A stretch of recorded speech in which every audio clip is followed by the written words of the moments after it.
Live. This is Live Miami at 11. Well, you hear it all the time. Don't take your work home. Finding a balance between your personal and professional life can often be a challenge. Today, we're joined by Ed and Ellen Schack. They are known as the CEO couple, and they are here with strategies on how to successfully have both work and personal life and kids and families and different situations. And how do you kind of just, you know, pacify, calm the rest of your life down and worry about your nucleus, concentrate on your nucleus. How long have you both been married? We've been married 13 years. 13 happy years? Very happy years. But challenging as well, right? Absolutely. Not challenging bad, challenging in things that we've learned, and that's why we want to let people know these little tips that we've learned over these 13 years. So what are some tips that you've learned over the last 13 years? Well, for me, it's prioritizing. Ed, speak. Here I am.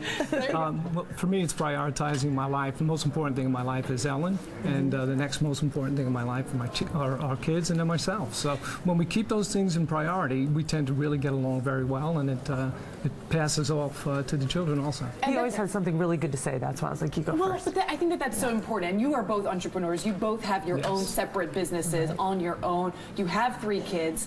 But I think it's so interesting that you say Ellen is first to you and Ed is first to you. Definitely. Not your kids first. I think that's a misconception, because if you guys are not tight with each other, then what happens when your kids leave the house? Then we're living with a stranger. We've seen that so many times. Back in my parents' generation, I cannot imagine seeing my name plastered all over the back of their car.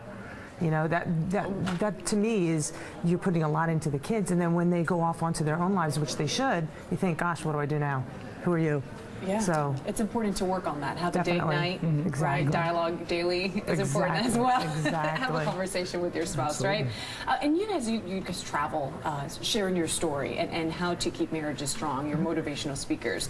What are some other really important points that you feel that maybe newlyweds or couples that have been married for many years need to make sure that they keep in the forefront of their marriage? No matter how funny it sounds, scheduling. We have a general schedule we use, and there's certain things that just don't move. You know, I have exercise times we're working. You know, I even schedule within the work times. Oh, okay, very important, especially when you both have your own businesses. That's important as well. Also, we don't make a decision unless we really agree on it.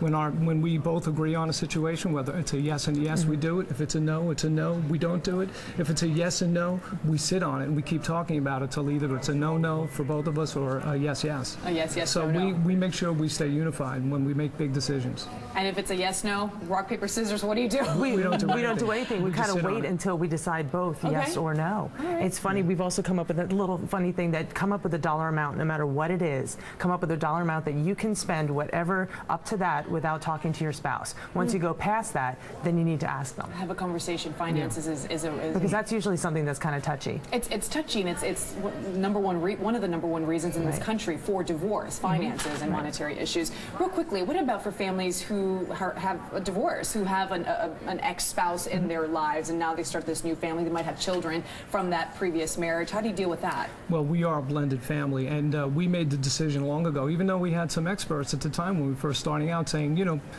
parent your own children. We decided that we were going to treat our kids and ourselves as a nuclear family, and we love them all the same. We treat them all the same. So I think that's really important, keeping that traditional nuclear focus. And when you say blended family, you have a son from a previous child, and then you have a daughter and a son.